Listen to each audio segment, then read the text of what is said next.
परिचय। क्या आप जानते हैं कि आप वास्तव में कौन हैं और आप क्या करने में सक्षम हैं? मुझे यकीन है कि आप ऐसा सोचते हैं, लेकिन सिर्फ इसलिए कि आप मानते हैं कि कोई चीज सच नहीं हो जाती। इनकार परम आराम क्षेत्र है। चिंता मत करो, तुम अकेले नहीं हो। हर शहर में, हर देश में, पूरी दुनिया में लाखों लोग सड़कों पर घूमते हैं, लाशों की तरह मरी हुई आंखें, आराम के आदी, पीड़ित की मानसिकता को गले लगाते हुए और अपनी वास्तविक क्षमता से अनजान। मैं यह जानता हूँ क्योंकि मैं उनसे हर समय मिलता हूँ और सुनता हूँ, और क्योंकि आपकी तरह मैं भी उनमें से एक हुआ करता था। मेरे पास भी एक बहुत अच्छा बहाना था। जिंदगी ने मेरे साथ बुरा व्यवहार किया।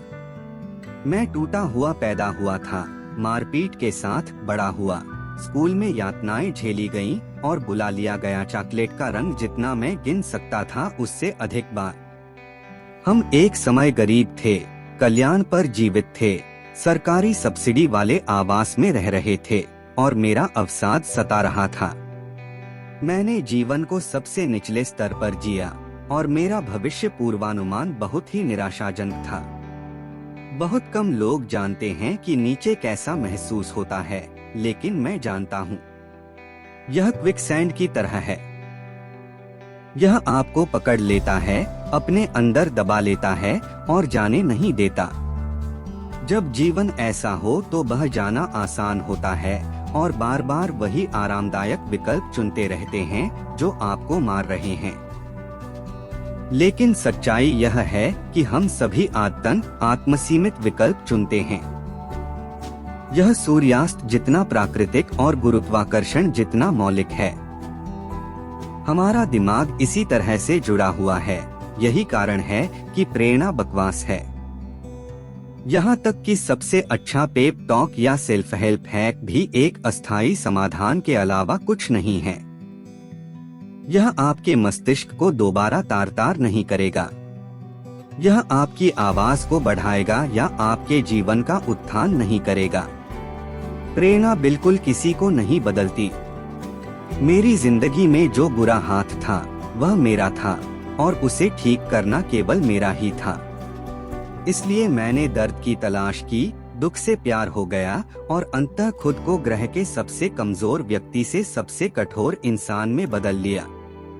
कभी बनाया है या तो मैं खुद से कहता हूँ।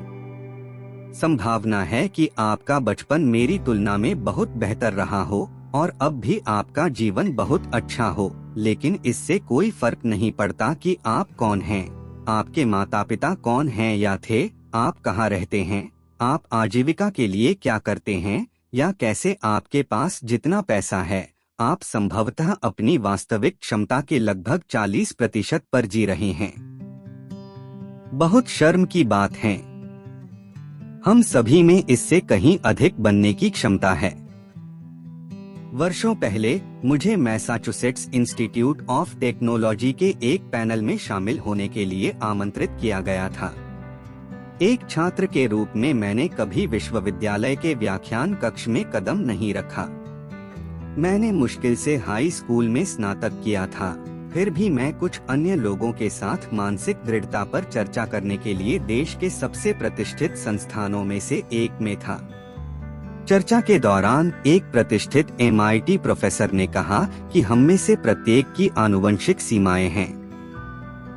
कठोर छत।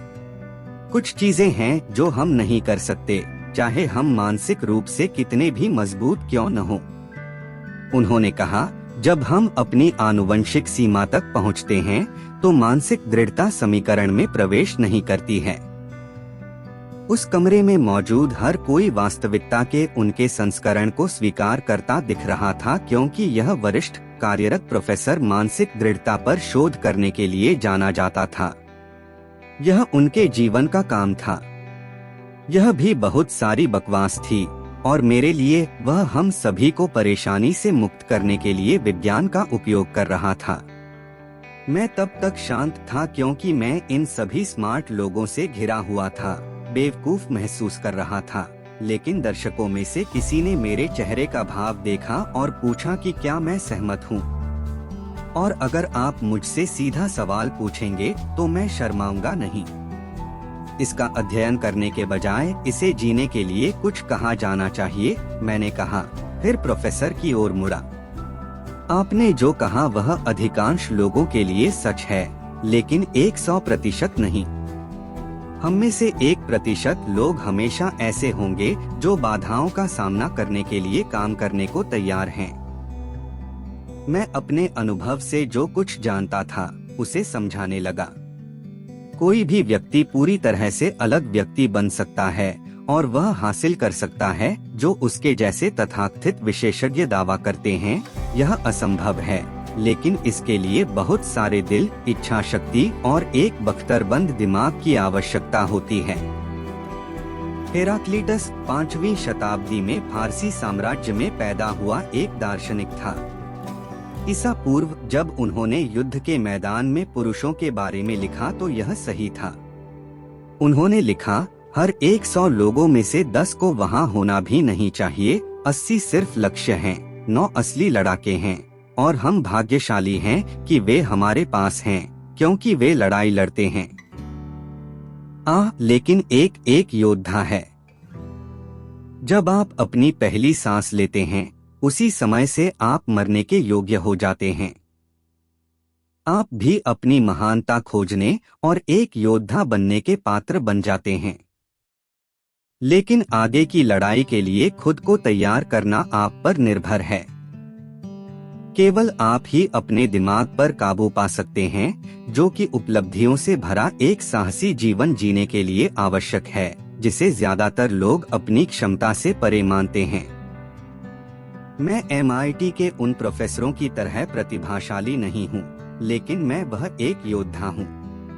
और जो कहानी आप पढ़ने जा रहे हैं, मेरे गड़बड़ जीवन की कहानी, आत्मनिपुणता के लिए एक सिद्ध मार्ग को रोशन करेगी और आपको वास्तविकता का सामना करने, खुद को जवाबदेह रखने, दर्द को दूर करने, उस चीज से प्यार करना सीखें जिससे आप डरते हैं, उसका आनंद लेना सीखेंगे। असफलता अपनी पूरी क्षमता से जिएं और जानें कि आप वास्तव में कौन हैं। पढ़ाई, आदत और कहानियों से इंसान बदलता है। मेरी कहानी से आप सीखेंगे कि अधिकतम क्षमता तक संचालित होने पर शरीर और दिमाग क्या करने में सक्षम होते हैं और वहां तक कैसे पहुंचा जाए। क्योंकि जब आप प्रेरित होते हैं तो जो कुछ भी आपके सामने होता है, चाहे वह नस्लवाद, लिंगवाद, चोटें, तलाक, अवसाद, मोटापा, त्रासदी या गरीबी हो, आपके कायापलट के लिए ईंधन बन जाता है। यहाँ बताए गए कदम विकासवादी एल्गोरिदम की तरह हैं, जो बाधाओं को मिटाता है, महिमा से चमकता है और स्थायी शांति प्रदान करता है। मुझे आशा है कि आप तैयार हैं। अब अपने आप से युद्ध करने का समय आ गया है।